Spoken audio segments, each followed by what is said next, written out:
I could spend the next hour just following up on your observations about the Slack conversation last week, right? To the idea that people aren't really looking for that swarm or looking for that wave. Most of these publishers, they're sitting up on the beach. They're in the building looking down at the beach, right? They're not looking for waves. They don't even know where the water is. And so this whole idea that you guys, depending on the curriculum you're in this world of rapid innovation, fast thought about what we're doing. My former publisher at the Mercury News was at some kind of a conference of tech executives. And she made some remark about how we in the newspaper business need to figure out the next product cycle, the next wave of what we're doing. And they asked, well, how old's your old product cycle? And she's like, I don't know, like 400 years, right? I mean, it's been 10 years and we're on the 11th version of the iPhone. I mean, and that's a slow cycle for some companies, right? This business sat on the exact same business model for 400 years. It's probably time for version 2. So far, they've taken about 20 years to try to figure out version 2, and they haven't gotten there yet, which is partially why things are dire. I thought I would give you a little background on me, my bizarre career path, just so you know where I'm coming from, not to talk about me much, and then take you through how we got here to this point where somehow all these institutions that have been thriving for 400 years are suddenly dying. I started my journalism career in Ann Arbor at the Michigan Daily. We were one of the several newspapers that published that photo sideways. Oops. We were accused of our journalism was being sophomoric. No kidding, we were sophomores. I was at the San Francisco Examiner for my first job, which back in the day there were 2 daily newspapers competing in San Francisco, the Examiner and the Chronicle.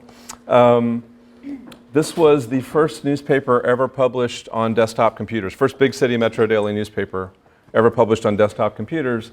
We'd been playing with the Macintoshes. We lost power because in San Francisco, in the city downtown, they turn off the power after an earthquake, because in 1906 it was the electricity and the gas together that caused the fires. So we took our little Macs across the street to the bank that had backup power and plugged them in and built the first desktop newspaper. It's full of mistakes. The death toll is not 250 for those of you who were here then. It's more like 65 or 70. I moved around a little bit, went to the Arizona Republic where I learned how hot it has to get before the charts don't tell you how much fuel to put in the plane and you can't take off at the airport. That's 120 degrees. Things you never want to learn in person. But it was a very innovative visual paper. As Ann mentioned, I worked for Hearst. We started a Russian-American paper. It was just when the Soviet Union was falling, so this was the first Western-style newspaper to show up in the former Soviet Union, now Russia, which was a lot of fun until they ran out of rubles. Taught at Northwestern, where I was a journalism professor, where I started what was then called the New Media Program. The dean called me up in 1994 and said, there's this web thing. I'm not sure what it is, but I'm pretty sure we need to teach it, and I hear you know something about it. And that's how I got my teaching job. That was my entire academic credentials. Went to CBS Market Watch. We were a startup doing business news in San Francisco. As Ann mentioned, I was at the New York Times running real-time news there. And then I took this weird trip into what we in journalism call the dark side, into advertising and marketing. A company called Federated Media, designed to take all of these little businesses that were starting up. This was 2005, 6, 7. Mostly journalists who'd gone off on their own and started their own business where they're doing their own writing. Boing Boing was 4 science writers who were freelance. Mashable, the guy who dropped out of grad school in Scotland to start Mashable. VentureBeat was a longtime columnist for the Mercury News, Matt Marshall. They were all on their own, doing their own businesses. They'd left the news business, or what was left of it, or gone out from somewhere else. They were building their own audiences, and these audiences were rabidly attentive to them. This audience, if you were one of these bloggers, this is Business Insider, started by Henry Blodgett. If you followed this blog, you knew this person, you knew who they were, you knew their coverage, you knew their family, you felt like they were your best friend, you looked at them every day. Really deeply engaged audiences. Guy Kawasaki, who started out as the evangelist for Apple Computer when it was new. The Pioneer Woman, any Food Network fans? Ree, the Pioneer Woman, has built quite a following. She started with her own little blog. Great businesses run by writers, by creative people who couldn't manage a checkbook if you tried. Right? They couldn't run the business side at all, so we tried to build the business side for them. This is where I learned the advertising and marketing businesses, which came in handy. I went off and did a lot of content marketing work and some other weird stuff for a few years. And they got a call from the Mercury News. We got your name as a candidate to be editor here because we need an editor who understands the business side. And this was something you would not have heard 10 years earlier, even 5 years earlier in big city newsrooms. You still won't hear it some places. But there's this mythical wall between advertising and editorial that was done wrong for a long time. The wall is not about keeping people on the editorial side from understanding the business that's funding their jobs. The wall is about making sure the advertising doesn't change your editorial work. And in the newsroom at the Mercury News, I'll show you some stuff a little bit later, we changed the way the newsroom thought about the business because journalists either understand the business and can run it or they're gone because the advertising side is dead. The advertising side has given up and walked away, especially in newspapers, but in all these industries. The ad business is shrinking. I'm exaggerating only a little bit. I'm now at CalMatters. I jumped to CalMatters because it's a nonprofit. It is a growing startup. We're up to about 30 people, mostly in Sacramento. And it is several things. It is the model for journalism in the present and the future. It is a way to fix journalism around the state through this nonprofit, not just at CalMatters, but all the newer organizations popping up around the state. And it's the kind of journalism that we need. It's the kind of journalism that is not the most popular, is not the stuff that's going to sell a lot of ads or raise a lot of money from individual readers. It's got to be supported by philanthropy. It's super important, and it's your vegetables. It's stuff people need to know, and if we do it right, we can get them engaged. That's my background, which is only slightly less shady than the background of the news business. There was a time, 19, 20 years ago, where newspapers were making $65 billion a year in ad revenue. A lot of you have seen this chart. 1950 was about 20 billion, by 1999, 2000, about 65 billion. Newspaper circulation, interestingly, was healthy, right? Like, hey, it came up here and it stayed pretty much flat for about 30 years. The mid-70s, right around the time of Woodward and Bernstein, newspaper circulation flattened out and it was pretty nice and stable. But while it's doing that, what's happening to the US population?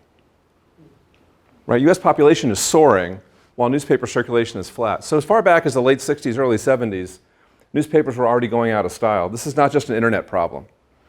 More and more households came online in the US. More and more people, the population grew. People, as they got older, they were still reading the newspaper. Younger people weren't. In the late 70s, early 80s, a lot of news organizations had efforts to try to figure out how to get younger people to read the paper.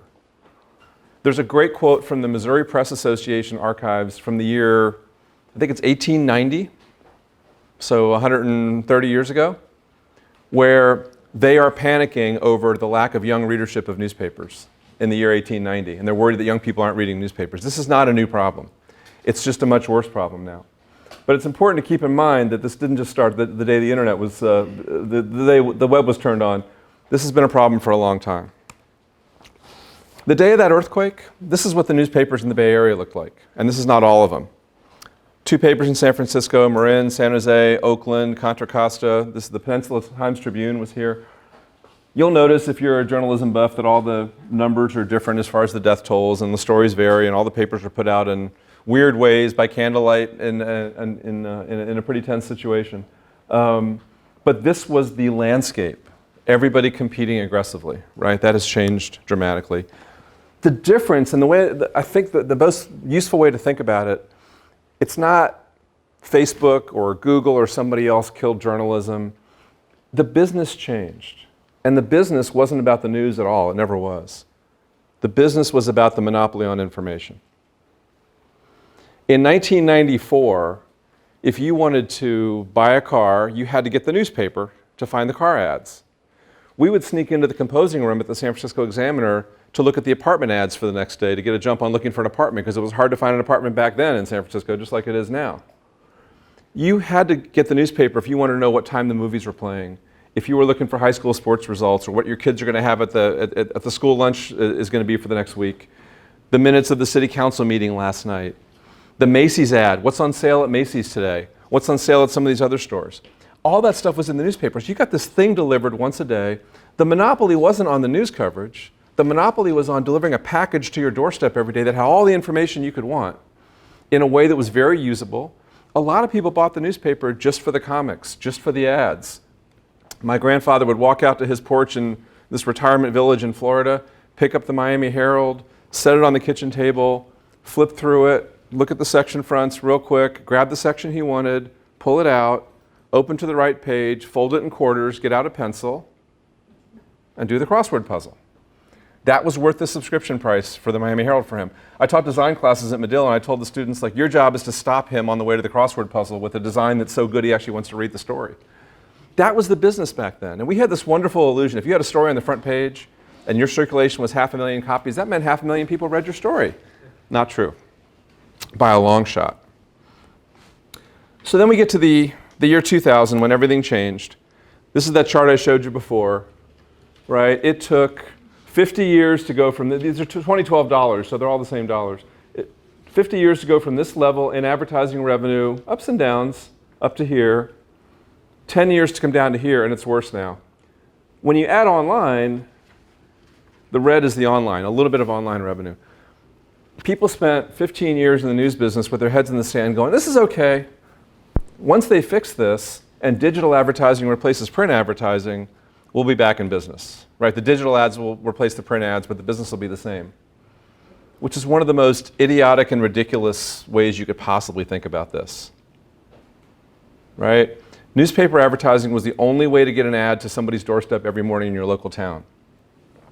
Digital advertising on a newspaper's website, it's one of a billion websites that come into every home in America every day. So we lost the monopoly on owning your doorstep. And digital advertising, it didn't pay much to start with, and it's going down. The circulation numbers, of course, started to come down. The data isn't even tracked every year anymore. It's hard to find. What's interesting about this, if you think about business models and algorithms, as these numbers have been dropping since the year 2000, circulation revenues stayed pretty much the same. Any thoughts on why?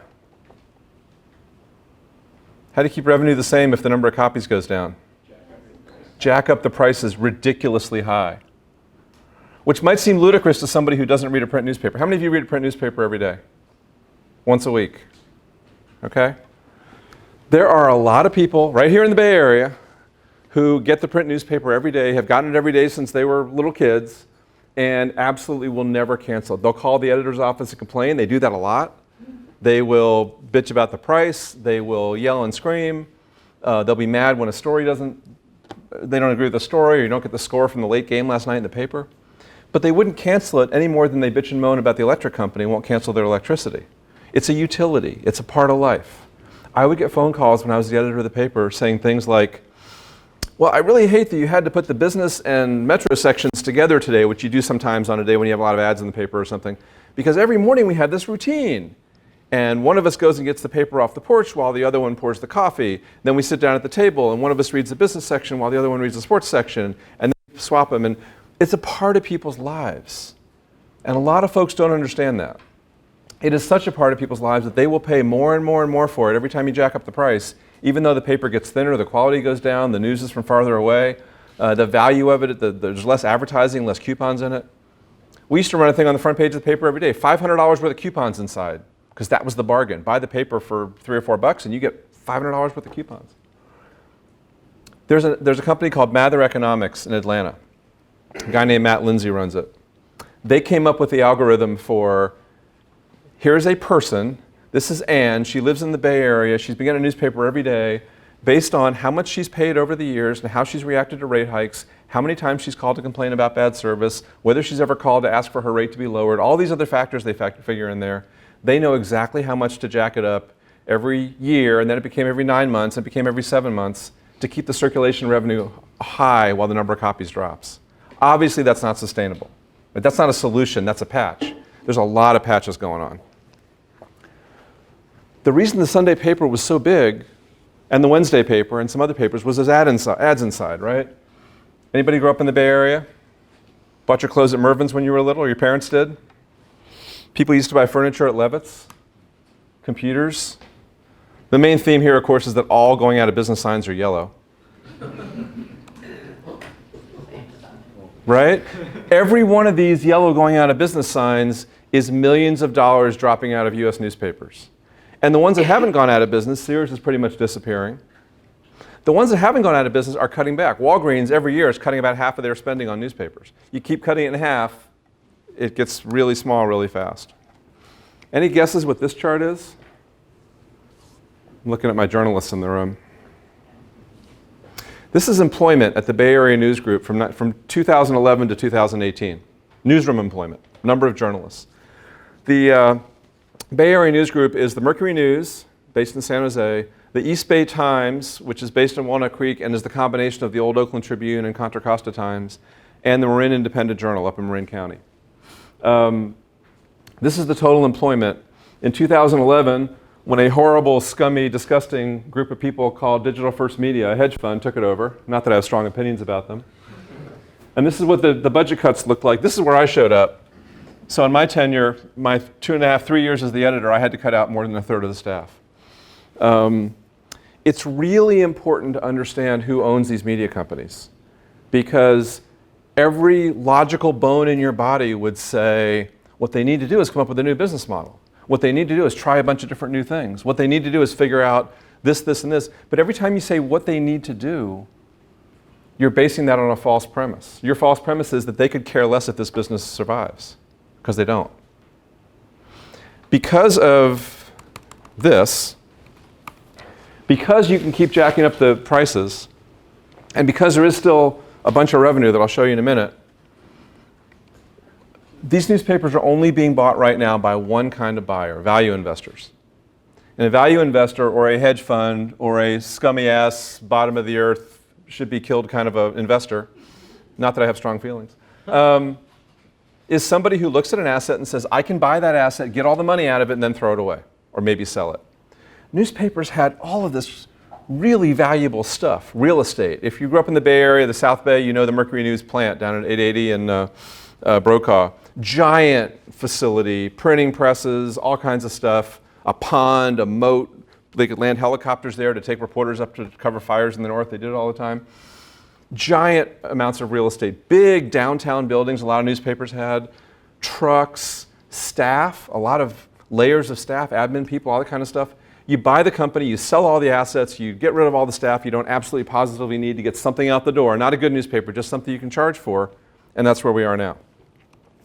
There are companies that do care. There are companies that are trying to build the business for the future, and then there are companies that aren't. This is the current financial picture at the Mercury News, East Bay Times, and Marin Independent Journal. They're doing about $180 million in revenue. So people talk about newspapers being in trouble. $180 million in revenue, $40 million in profit. Whoops. That's a 21% profit margin. $40 million they're making on a business that if you ask anybody on the street, they'd say, oh yeah, they're failing, they're going out of business. They're failing because the number of copies is going to zero, right? And 75% of the revenue, as you can see, comes from print. Print advertising, print subscriptions. There's a little bit of printing other people's papers. There's a little bit of digital advertising on the websites. But the digital business is this agency business. The digital business is, hey, every small business in the Bay Area, you always relied on your Mercury News and East Bay Times, or then Contra Costa Times, Oakland Tribune sales rep to be your marketing partner, to come to you once a month and show you all the cool new ways you can do marketing, to take your ads and put them in the paper, to find out what you want to put in your ad this weekend. Let us be your marketing partner, help you build your digital presence. That's a great business. But it's the digital agency business that's got nothing to do with the newspaper. And so as that business grows, the newspaper can just fall away.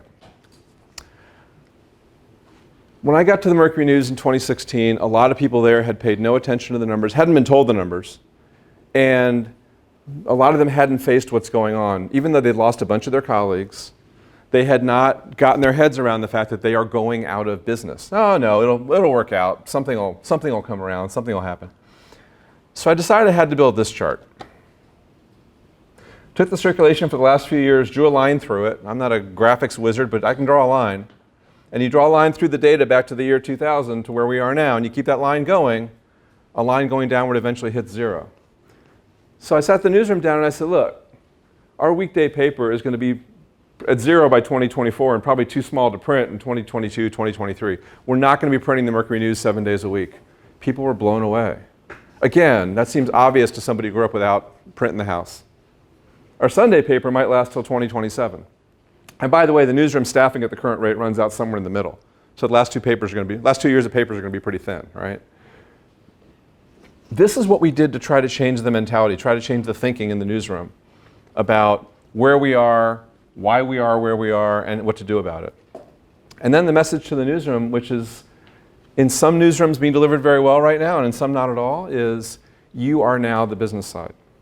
Sorry, you signed up to be a journalist. If you don't run the business out of the newsroom, the entire thing disappears. If you do run the business out of the newsroom, the business gets smaller because the other revenue streams go away.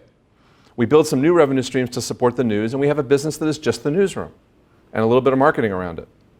Nobody in the advertising or printing side wants to hear that, but that's the reality. These businesses are too far gone. A lot of people, I started speaking out a lot about how horrible our owners were. I wrote about it in my own newspaper.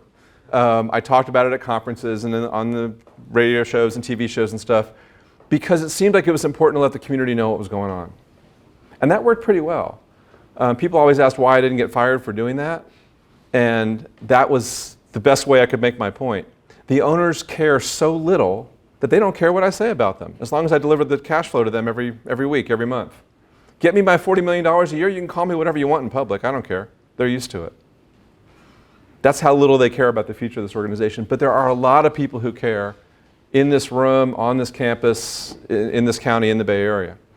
And so, as we talked about that, people would come to me and say, hey, we've got money, this is Silicon Valley, how do we save the Mercury News? And we did a lot of math, we did a lot of projections, we tried different things. What would it cost? How much money would it take to get this away from the current owners? If you got it away from them, what could you do with it? Every projection ended at the same place. Want to guess what it was? Give up, walk away, and start something new. The legacy costs of running this business, even if you got rid of a bunch of the parts of it, are so built on previous models and so tied up in all kinds of other problems and pensions and all sorts of stuff. Walk away and go start something new. That's part of the reason I left and went to CalMatters.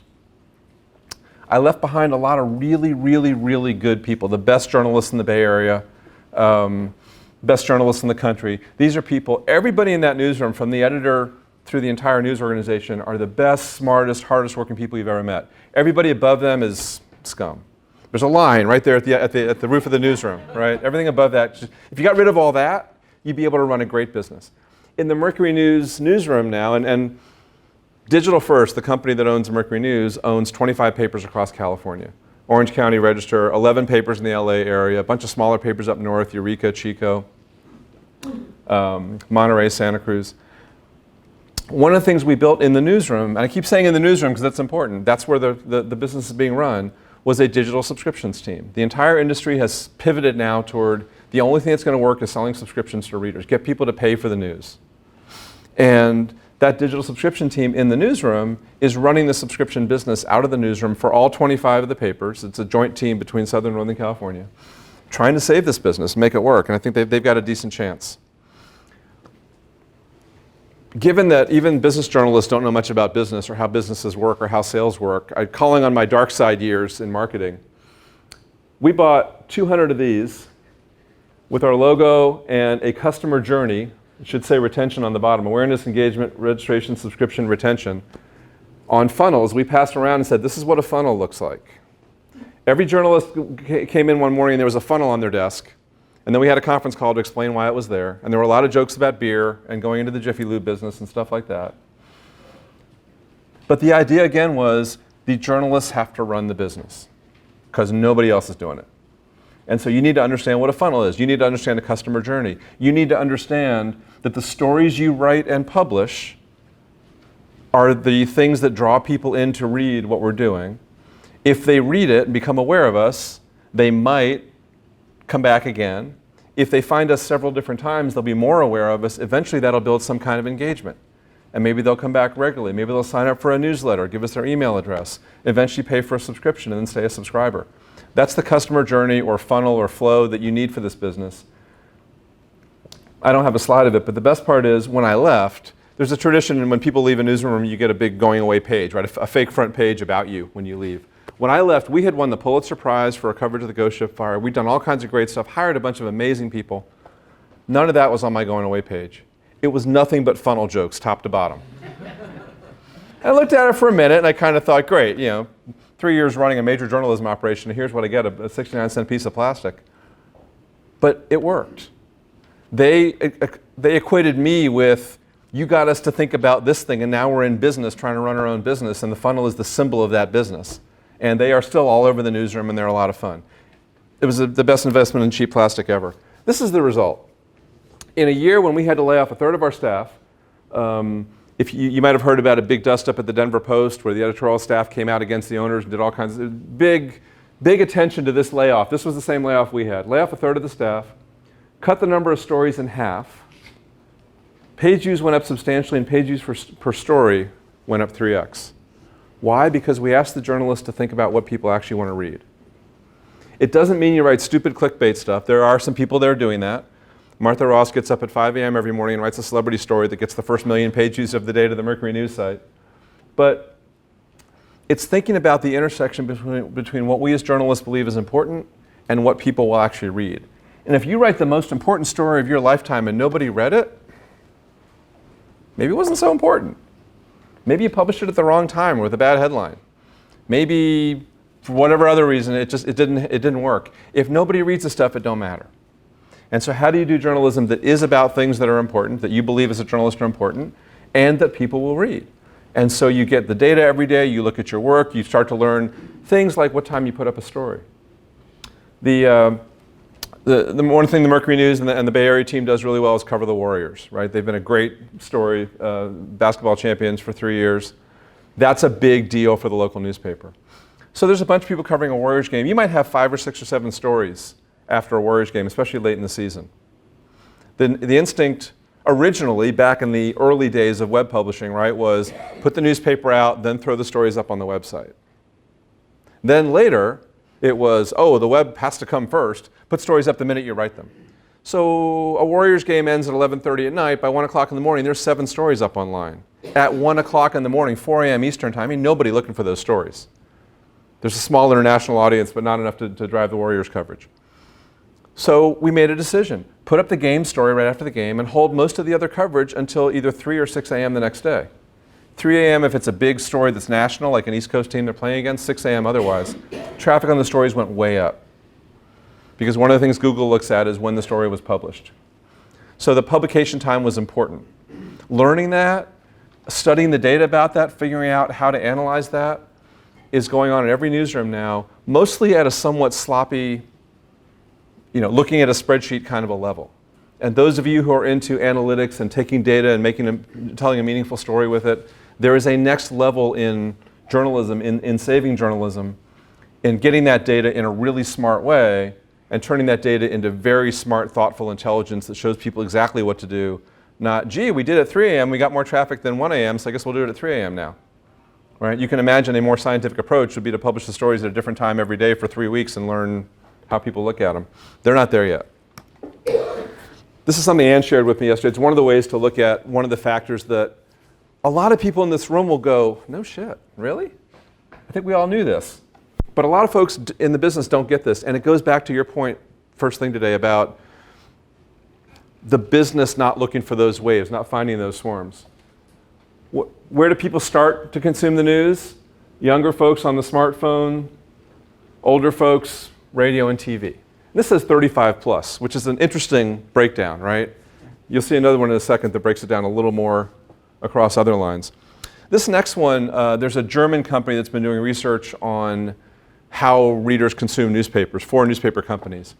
And they've nicknamed this next one the chart of silence, because when they show it to a newspaper company, there's silence in the room.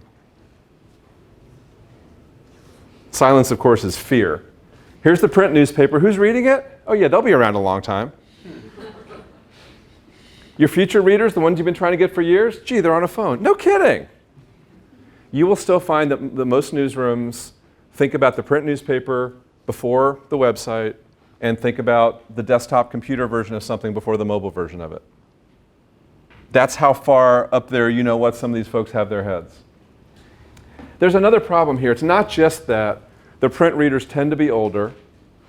And the news starts, by the way. People starting are not, the only people starting the paper are the ones who are drunk enough at a baseball game to take the free sweater, the free sweatshirt you get and get a 1-month subscription and then cancel, or older folks. It's not just that folks are getting older and the market's getting older. Obviously, if you have a product that only people over 60 use, that product doesn't have more than a 30-year lifespan. But there's other things at play. One is, even at, you mentioned something about age not being a factor on being able to use technology. That is true. Age is a determining factor in technology trends. Where is the technology being used, as you can see here? But as more stuff becomes available online, people are looking at the print newspaper less.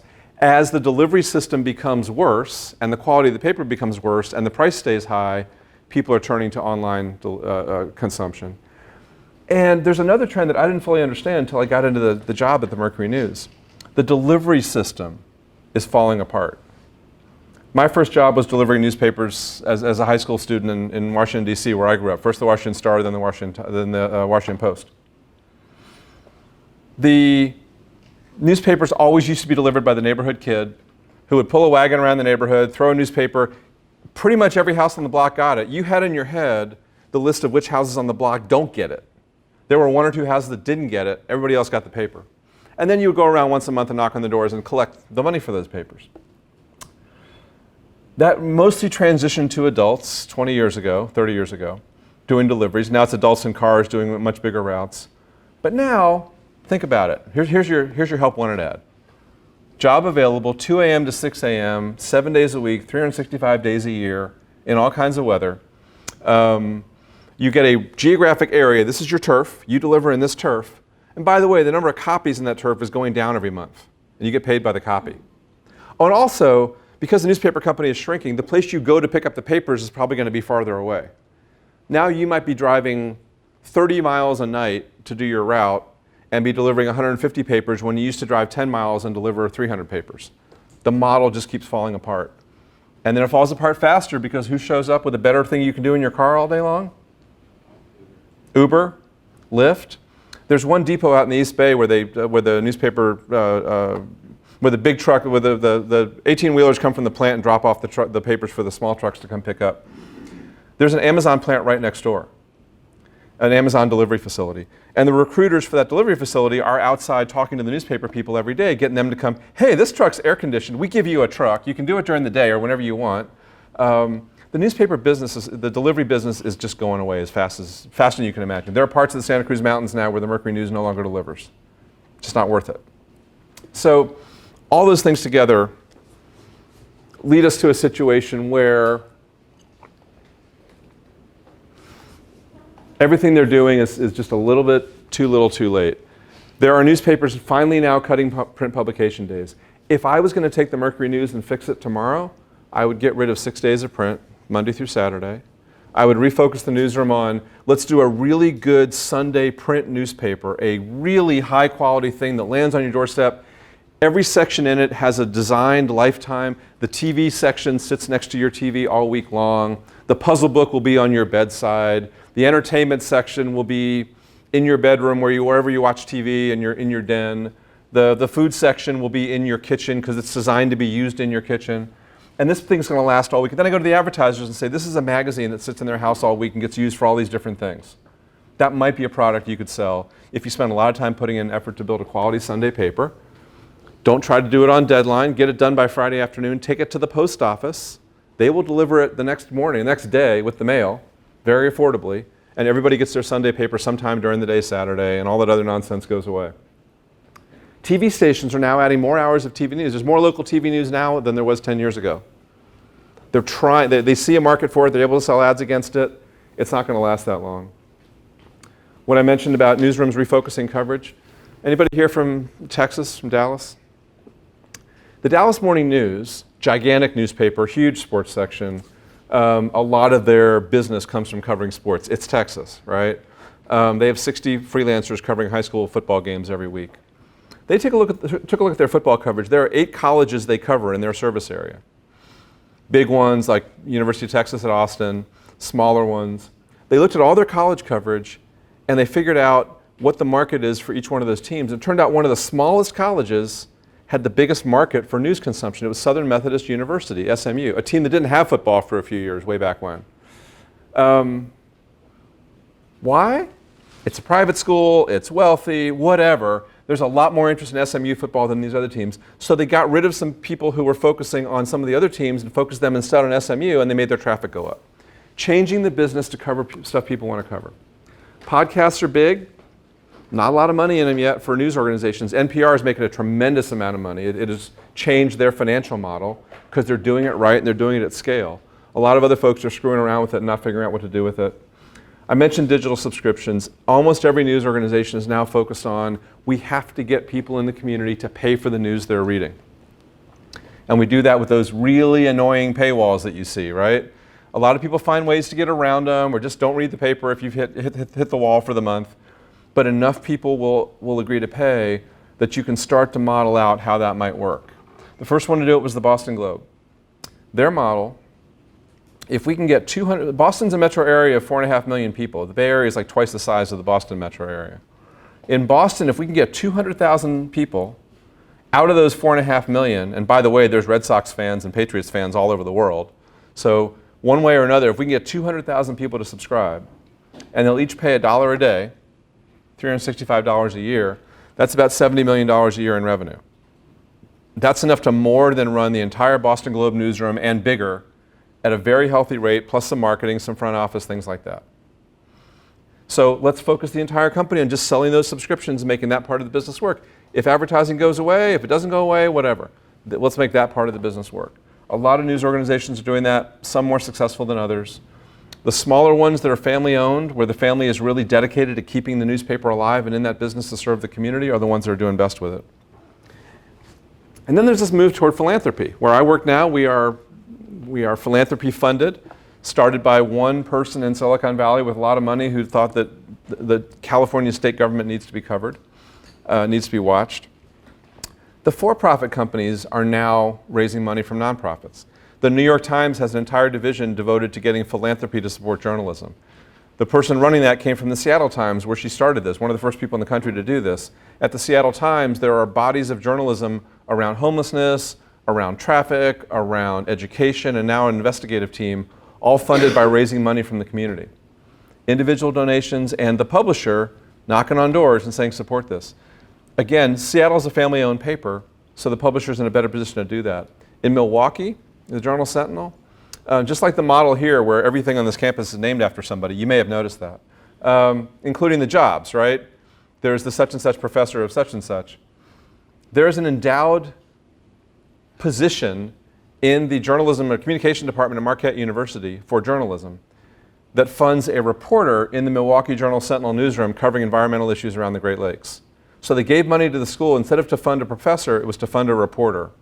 So different ways to do these things, but philanthropy is stepping in and supporting news where news can't pay for itself. There's now a group called the American Journalism Project raising $1 billion to use a concept called venture philanthropy. Take the venture capital that is so popular around here, where you give a company money, but then you ride them real close. You help them hire, you guide them, you take them to a point where they can cash in and you can get some of your money out. Imagine taking the same approach, hands-on, helping these startup nonprofits to the point where they're sustainable and then walking away, not taking your money back. I mentioned the numbers at the Bay Area News Group, the Mercury News and the other papers, $40 million profit. The Los Angeles Times, bought a year and a half ago by a local billionaire who he and his wife decided they wanted to save the Los Angeles Times. They're doing $300+ million in revenue. He's losing $60 million in his first year, which was a surprise to him for a lot of reasons. It's great that a local billionaire bought the paper. It is still going to go away if they don't change their business model.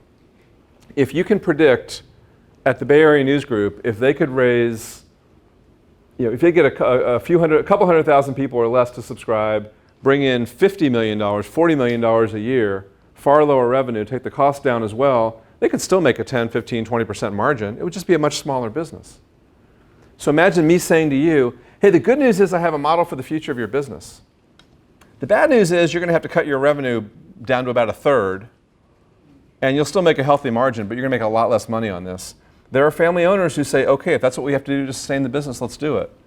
And there are companies that own these things that say, no way, never. Which kind of leads us to a new ecosystem. I just want to touch on this briefly, and then I want to get to your questions and conversation, because this is where we're going to talk about, I think, more about where we go from here. There are these different people publishing. There are media companies like the Hearst Corporation that owns the San Francisco Chronicle that are working really hard to figure out the future. There are these horrible dirtbag value investors. There are the family owners, people who care about the community, and there's a lot of these startups. There are 200 nonprofit news organizations in the US now. CalMatters is one of the biggest ones. Texas Tribune is another. ProPublica is one of the best known. A lot of smaller ones.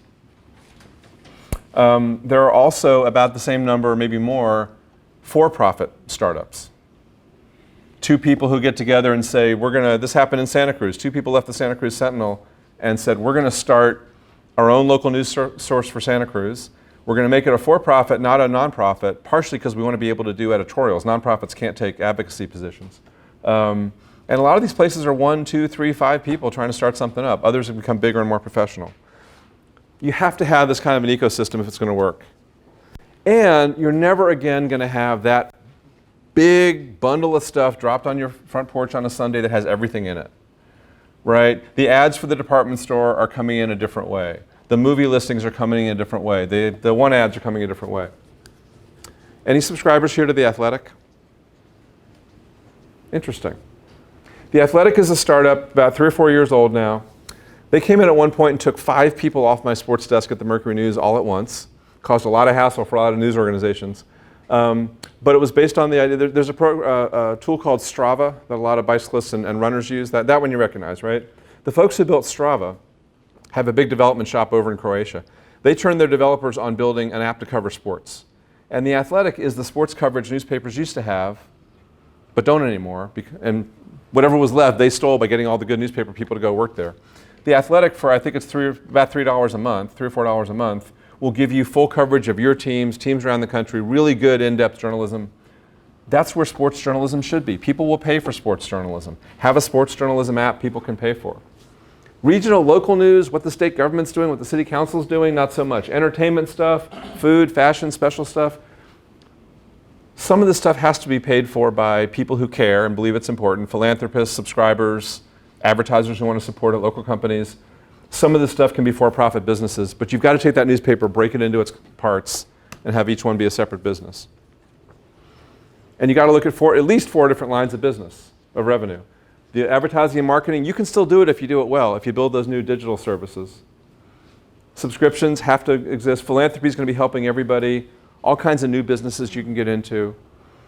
But you've got to be willing to throw away the old model and start from scratch.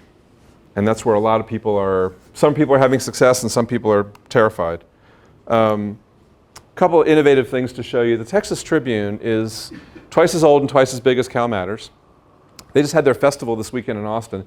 They got something like 9,000 people to come to Austin for the weekend to geek out on wonky political stuff. Now that included having the presidential candidates there, having Nancy Pelosi speak right after she moved for impeachment, all that kind of stuff. It was well timed. Big festival. They closed down Congress Avenue in Austin. They have a giant party all around wonky political stuff that people will tell you nobody will come to. They do come to it and they pay for it. Very successful, very innovative. This is the new Tropic from Miami. There's one called the Evergrey in Seattle. They've got a couple others now.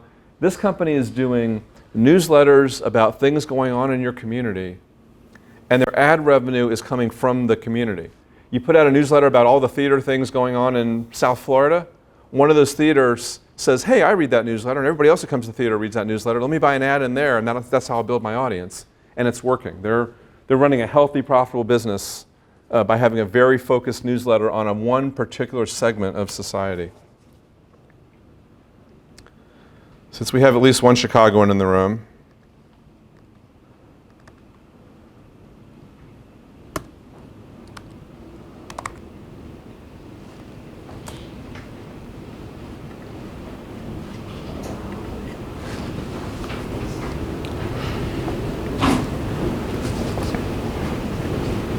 not a lot of people care about every bill that's before the city council in Chicago, but you text the bill number you want to follow and it will give you back news about that bill, right? Innovative ways to think about how people want to consume the news, and now that we have the technology, how you can do some one-to-one stuff as opposed to everything having to be for everybody. A little bragging. This is CalMatters. Let's see. I'll save you the trouble, but a series of charts built on CalMatters are all about population in California. Where do the people live? Where were the people born who now live in California? Where are they coming from? Where are they going to? You can look at the population of Los Angeles County. The immigrant people in Los Angeles County come from like 50 places all over the globe. The immigrant people in a couple other counties like Fresno and Imperial all come from one place. And you can map all that stuff out and tell stories in a way that you never could before. People like that stuff, they're consuming it. This is Nowhere News. Any Nowhere subscribers? It is artificial intelligence, which I think brings it a little bit to the intersection of some of the stuff you're talking about here. It's a newsletter written by scraping every news source they can find in the US, every national news source they can find, reading all of those sources, and then generating stories based on what they've learned in several different ways, including Pompeo listened to the phone call with Ukraine, right? Here's the left version, which says Pompeo involved in Trump's Ukraine scandal. Here's the right version, Pompeo defends State Department. They're looking at all the different news sources and they're trying to understand the bias in those sources. And they're trying to understand not just that Fox News is biased to the right and full of crap, and MSNBC is biased to the left, and all those kind of things, but actually reading the stories and identifying the words in the stories that tell you about the bias of every individual story, using those to create stories that have bias in them, and they're doing a center version as well, so they can demonstrate they understand the bias. That's what they're doing now. The goal, the eventual place they'll get to,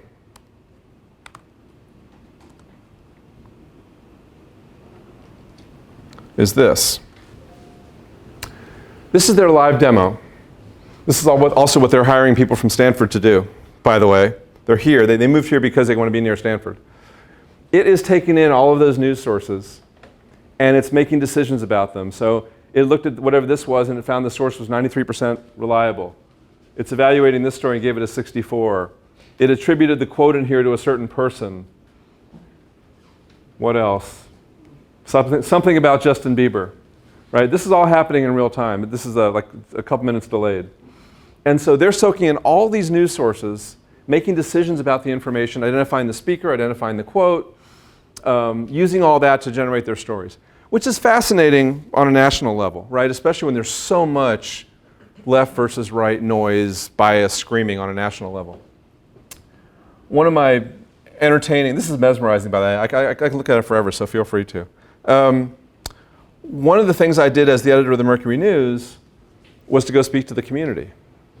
And you can imagine my visits to things like the Santa Clara County Republican Club, where all they want to talk about is bias in the news and how horrible we all are. And I listened for a while, and I was like, all right, look, when's the last time you read a biased story in the Mercury News, all their hands go up, about the Los Gatos School Board? All the hands go back down. That's my point. Sure, there's all kinds of national nonsense going on. Nobody's covering your community. It's not about bias in local journalism. It's about the lack of local journalism at all. That's what we have to worry about. So here's the model for Nowhere News, one of the models. Take a metro area where there's not a lot of local news coverage going on, and instead of scraping all the national news sources, which looks like this, imagine the sources of data you could scrape to get local news. Right? How would you collect enough data to have a robot do local news? And by the way, the guy running this is a fourth-generation British journalist who has no intention of letting the robots run the news. The idea here is that the robots collect news and humans edit it. Is Alexa not listening to my local school board meeting? So that's a good question. Is Google listening to local school board meetings? Maybe. They're probably, because people have phones in the room, they're probably listening to everything we do, right? But to that point, there is, for every government body now, and the City Bureau in Chicago is doing a good job of starting to use this data, every government body has an agenda, has a transcript. Many of them have videos. Many of them now have a video synced up to the transcript that you can look at. There's companies that sell this to municipalities. So just take the city council meeting. There's an agenda. There are decisions made that are documented. There is a video, there's a transcript, there are people tweeting during the meeting, there are probably some local reporters maybe in the meeting, there's that guy who always writes it up and puts it on Nextdoor or in his neighborhood newsletter. There's a lot of sources of news. Then if you start to scrape everything from restaurant permits, building permits, the local college and high school news organizations, the PR operations at the college and the high school in the city. Every source of news you can get, if you have the tools to evaluate it and decide what's credible, what's important to people, if you can generate a bunch of stories, have editors look at those stories and decide what to do with them, and have real reporters in the room who will take the most interesting stories and chase them. In other words, the city council did 25 things last night. One of them was to put $5,000 into your neighborhood playground. Well, great, everybody in that neighborhood wants to know that. That may be 100 people. Write that story mechanically, put it up there.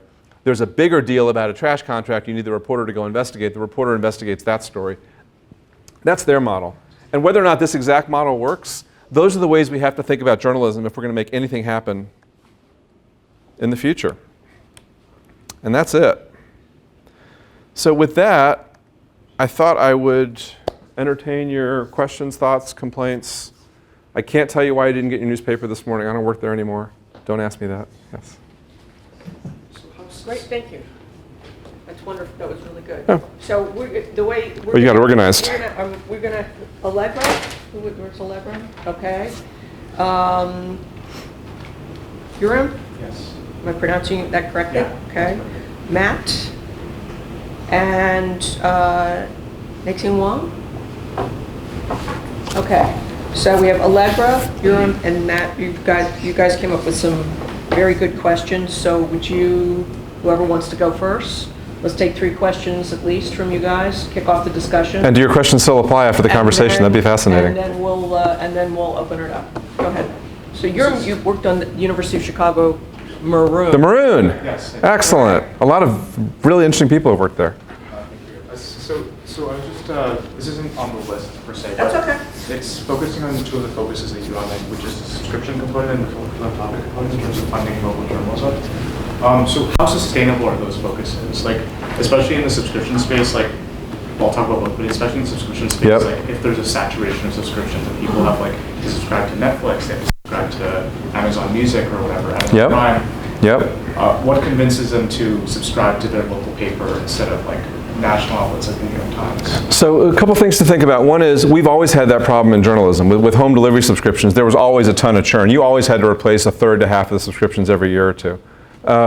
So you can never get a bunch of people to subscribe and then just shut down your subscription operation. You have to constantly be getting new people to subscribe to replace some of the old ones who churn out. There is a second issue now, which is back in those days, all you could subscribe to was a couple local newspapers and maybe 10 national magazines. Now you can subscribe to everything, right? There are people who will believe the content they're subscribing to is important enough they want to keep getting it. That's one small group. There are also tools out there that are trying to solve for that subscription issue. One is called Scroll, S-C-R-O-L-L. Scroll is, the idea behind Scroll is pay $5 a month and you'll have access to a bunch of different publications in your subscription. You'll have them all ad-free. You go to that, if I go to the Philadelphia Inquirer right now on my computer, I see it ad-free because of Scroll. I'm paying $5 a month to Scroll. They're trying this out. Their model is if they can get enough people to subscribe at $5 a month, they distribute that story to all the sites based on who looked at which sites. Will it work? I don't know, but they're trying it. So it is a significant problem. There's this idea of the Netflix line. Whatever Netflix current basic rate is, like $11.99 a month, people tend to see anything below that as reasonable and affordable for a subscription. Anything above that feels expensive. So you need to price it below the Netflix line. There's a lot of news organizations pricing very low to get the numbers up because corporate says we need 100,000 subscriptions. It's like, great, we got 100,000 subscriptions at $1 a piece. We just made $100,000, so what? So society is evolving in a way that we've never seen before with all these subscriptions, and you got to watch it closely and figure that out. It's one of the challenges for sure. Sorry, just to ask about the philanthropic focus. Yeah. The second part of my question. I was just wondering like, how sustainable that aspect is. I know that there was like recently a relatively major philanthropic media outlet that shut down after the donor like just decided. The key word there was donor, singular, right? Yeah. One woman running the Pacific Standard funded it for years, decided they were done for whatever reason, and it shut down. That model, one person supporting anything with the ability to walk away from it, obviously is not that sustainable. They did some great journalism for a while, can't complain, but the long-term model would have been to find multiple funders. What we're trying to do at CalMatters, what a lot of folks are trying to do, is build up a sustainable, not just one, but multiple different revenue streams. So CalMatters was started by a woman named Simone Cox, lives in Palo Alto, ran an advertising, or a PR agency, sold that PR agency to Hill & Knowlton, a big tech PR agency. Her husband's a VC at Sand Hill and a bunch of different tech companies. They got plenty of money and a plane, oddly enough. We have access to a plane because of them. She put up the first $1 million. She's on the board of KQED. She's on the board of Internews and some other things. She decided there's not enough journalism about state issues. Nobody's covering state government. Every newspaper used to have people in Sacramento. They don't anymore. That journalism is gone. Let's replace it. She got people together. Her first move, she's very progressive and liberal. Her first move was to get a conservative co-founder. So Michael Boskin, who's here, he was Bush and Reagan's national or economic advisor, teaches at Hoover. His wife, Chris Boskin, comes out of the magazine industry. She became the co-founder. So now you have one conservative, one liberal, so it'd be a nonpartisan board. They raised the first money. We're trying to move from 100% of the money coming from their Rolodex, which is where we were a couple of years ago, to roughly a quarter each coming from individual major donors, and a lot of them, foundations, corporate support, and individual members, like people who are members of KQED, which goes back to your subscription problem. I don't know if we'll get to a quarter of each, but we're getting to a place where you have multiple revenue streams.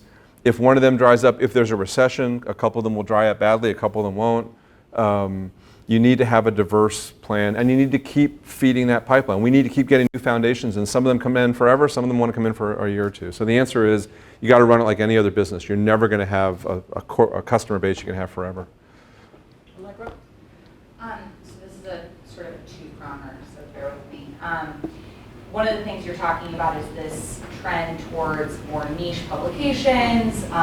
There's also a trend towards subscriptions to newsletters and people kind of burrowing into these more sort of segregated news communities. And number one, that's taking things out of a public discourse to some extent. I'm curious to hear some of your thoughts there, but also what that is happening in tandem with is the fact that journalists who are running a lot of those newsletters, they become personas of their own. And to the point that you were making about losing 5 of your staffers to the athletic and kind of the nature of influence that journalists, not only do they need to understand funnel, do they need to understand the user journey, but they need to understand how to make themselves have a cachet. Their own brand, their own place in the ecosystem. Yeah. So how do you manage that as someone who's leading a news org and dealing with those competing brand? So you have two choices. You can either bemoan what's happening, which is, gee, somehow when everybody read the paper at home, that was better for public dialogue than people reading newsletters, right? I'm not criticizing your question, but there's this sense of like, oh, if people just read what they want to subscribe to, and they just read it at home, in their newsletter or on their phone, whatever, there's no public conversation about it. There never was, right? We got to a time when there's been more public discourse because people are on websites commenting on stories, but we have to get news to people the way they'll consume it, and then it's up to us to get them to talk about it. So for instance, on the newsletters, the newsletter is the closest thing we have in 2019 to the old model of dropping a newspaper on your front porch every day. You wake up in the morning, it's sitting there waiting for you in email. Everybody gets a bunch of newsletters. People can't get millions of them, but they get dozens in many cases, and they read them. The newsletter is one of the best front doors to almost every news organization in the country now. If that's how people are going to consume our news, that's how we have to get it to them. But then it's on us to, when if they go from the newsletter to read the story, to get them to comment there, to get them to come to events, to get them to submit it, to get them to have a conversation one way or another. At CalMatters, our whole point is not enough people know about their state government. And if we don't help them learn about these issues, which do affect their kids' education, their parents' health care, and everything else, if we can tell you about these issues and get you engaged in those issues, we'll have a healthier democracy. More people are going to Sacramento and testifying and things like that. So we're trying to find ways right now to track just what you're talking about. How do we figure out, if somebody read something in a newsletter, they read something on the website, or in our case, we give our news away for free to every media organization in California. Any newspaper, radio station, whatever, can publish our stuff for free because we want to get it out to people and have an impact. And that helps us raise money because we say to our funders, we're reaching 200 different news organizations in California, not just the 250,000 people who come to our website. So how do we turn that into dialogue? We're trying to do it by raising money for events around some of the stories we do. We're going to have public events next year in a bunch of cities in California, smaller ones, not the major ones that have lots of events anyway. Smaller places where we can go in and talk about some of these issues of income inequality and things like that that are really important to those communities that we're not covering. The other part about brands, it is true that for a long time the newspaper was the brand, And there'd be a couple of columnists and a couple of people who are well known. Everybody else was just a name in the paper. The internet has changed that. With social media, with the ability to publish on your own, every journalist is a brand of their own and is part of their employer's brand, if they have an employer, some don't. And you have to be able to put those two things together. You have to embrace that and say, this person's getting a ton of publicity, great. They'll probably get hired by somebody else someday who can pay them more money. But meanwhile, let's look at their stories and say, if everybody's coming to this person's work from somewhere else, when you're reading that person's work, let's show them some other stuff we've done, try to get them to subscribe to our paper. Or let's ask that person who has a huge social following because of their own personal work to pitch subscriptions. You've seen a lot of the folks you follow who are journalists say, what we do matters, they can't pay my salary unless you subscribe, so go here and subscribe to the paper. And you've got to sync your marketing up around that reality rather than sit there and wish it wasn't that way. Matt? You talked about the 4 major revenue streams. What are your thoughts on earned income? Whether that's viable in the near future? It has to be. So the idea, on the tax forms, you're asked how much money you got in donations, meaning somebody gave you money because what you do was good, and how much you got in earned income, meaning somebody paid to come to an event, or paid for a product you built, like a book you did about local politics, or bought tickets. Some of the entertainment magazines now are selling tickets to the events they write about. They bought tickets from you. They did something that generated revenue from an activity rather than just donations. Of those 4 revenue streams we've got, the corporate one is very much that. Right? It is corporate sponsorship of newsletters, corporate advertising on the website, corporate sponsorship of an event. Some corporations give just for social responsibility. There's a lot of earned revenue in that channel. There's a little bit in the other ones. And as I just went through an audit and learned nonprofit accounting for the first time in my new job, turns out some of the deals we had that we thought were grants from foundations really were treated as earned revenue because the contract said, like, this is a consulting service, you're providing this much copy for us in exchange for this money or something. So the bottom line is if you're running a news business, for-profit, nonprofit, B Corp, whatever, you have to have multiple revenue streams, and one of them has to be getting people to pay for something you do. It could be your annual list of the top 100 whatever in the thing you cover, right? It can be the season preview for the sports sections. It can be the event, the film. The Detroit Free Press is doing a film festival, really successful in Detroit. Other people have businesses like that they're running. The Texas Tribune Festival, 9,000 people paid $150 to come. You've got to be running a business, and that means having all the right multiple revenue lines as best you can. And in the case of of your employer, a bunch of nonprofits are working together on things. There's collaboration going on in this business like never before. The San Francisco Chronicle and the Mercury News would not have talked to each other 5 years ago. Now we're all cooperating on things. So there's going to be a collaboration involving us and a number of other nonprofits around election coverage, including yours. There's a collaboration going on right now in the state among the 4 major public radio stations and us to cover economic issues in the state. And now we are raising money to pay for journalists to be put into other people's newsrooms. So Gannett owns the Salinas paper, McClatchy owns the Fresno paper, La Opinion, Impromedia owns La Opinion in Los Angeles. Those newsrooms now have people paid for out of my budget, sitting in their newsroom being supervised by their editors covering issues of income inequality in California, because that's another model we can try to fund this stuff. It's, everybody's got to work together. That's great. Do we have time for more questions? Are we done? 10 more minutes. 10 more minutes. Any more questions? Sir? Can you talk a little bit about advocacy? You indicated Yes. that because you're a nonprofit, you can't, till I understand it, you can't advocate. So does that mean you can't have opinion columns? And does it mean you can't have editorials? And if you're the only ones covering the news in Sacramento, it seems to me we need your opinions. So it's interesting. There's a lot going on with that. The idea of the law that allows an organization to be nonprofit gives certain reasons you can be nonprofit. One is educational mission, one is religious, there's some other ones. Mark DeSaulnier, the congressman from Contra Costa County, is trying to get journalism added to that list so that it will be clear that journalism can be a nonprofit activity and get all of our income from those earned revenue activities freed from income tax. Right now we have to pay tax on things that aren't central to our mission. We definitely, as a nonprofit, cannot make political endorsements. We can't tell you who to vote for a political office. It is not clear, and we can't lobby. If you lobby, you're no longer a 501c3, you're a 501c4, and you lose some of the tax deductibility of the contributions. there's a gray area in what else we can and can't do. We do have opinion. We have Dan Walters, who's been writing opinion columns in California, I think since the gold rush days. He writes for us 4 times a week. He is sort of a right-leaning columnist, not way over there, just a normal right-leaning columnist. We have a lot of commentary. We solicit commentary from anybody who wants to write a commentary piece, but especially from experts on a topic that's in the news. Those are opinion pieces. So we can publish opinions, we can't make political endorsements, and we can't go to the legislature and lobby and be advocates for things. That's why we have the California News Publishers Association, which, for instance, was lobbying on some of the bills that affected journalism in the legislature recently, so that we don't do it. Exactly where that line lies and how it's going to change as Congress tries to make it a little bit easier for news organizations to stick around is a good question. And that works to your I had this conversation with Simone. Uh-huh. So last election season, I'm going to try to figure out who I should vote for as the harbor master of San Mateo. Who knows? Didn't know that was an elected position. Okay, it's an elected position, or the judges. And so I go to my local newspapers, Mercury News, San Francisco Chronicle, but there's nothing. They've never heard of San Mateo. And I'm trying to figure out who I should vote for, because who knows? Clay Lambert at the Half Moon Bay knows, it turns out. But you guys put out a very good voter guide during that election season.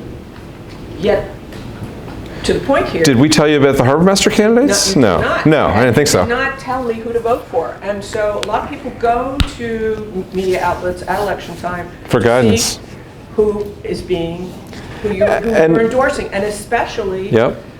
an organization like yours. And I did not realize that as a nonprofit you could not make these endorsements. And I was like, where's the endorsements? Who am I supposed to vote for? But we can collect endorsements from other people and run those. We did a voter guide, It was great. and we, with the help of a foundation, we translated it into Vietnamese, Spanish, Chinese, Korean, and ran it in print in papers in those languages up and down California.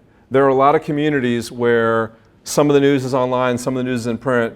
If you get on the Muni trains in San Francisco, there are more people reading Chinese language newspapers than English language ones. There's a lot of print newspapers are still very influential in different parts of the state.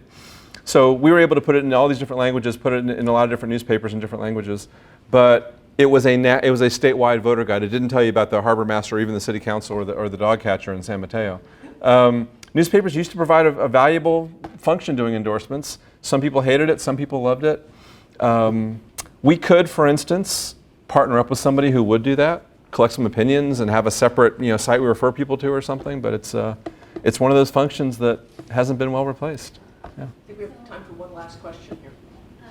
I'm Natalia. I'm from Brazil. I wonder if in your model you are a nonprofit, right? How do you measure your impact? Because I feel like the nonprofits are still struggling with the measurements. Yes. Our analytics are not good enough, but like page views are not enough to. That's right. To sell impact. That's exactly right. If we're going to fund her, we're going to philanthropists and saying, you should give us money, because if you give us money, we will do the journalism that will make this state a better place. They say, great, here's the money, and we do the stories. It always used to be in journalism, if you finish the story, you write your story, you file. This old guy standing in the hallway, when he wrote his stories for the Washington Post, he would file the story, give it to your editor, make sure it's okay, and then go downstairs to the bar and have a drink. You're done. Now when you write a story, you have to publish it. You have to put headlines on it people are going to find in search. You have to categorize it, do all this other kind of stuff, and then we still don't have good ways to measure the impact.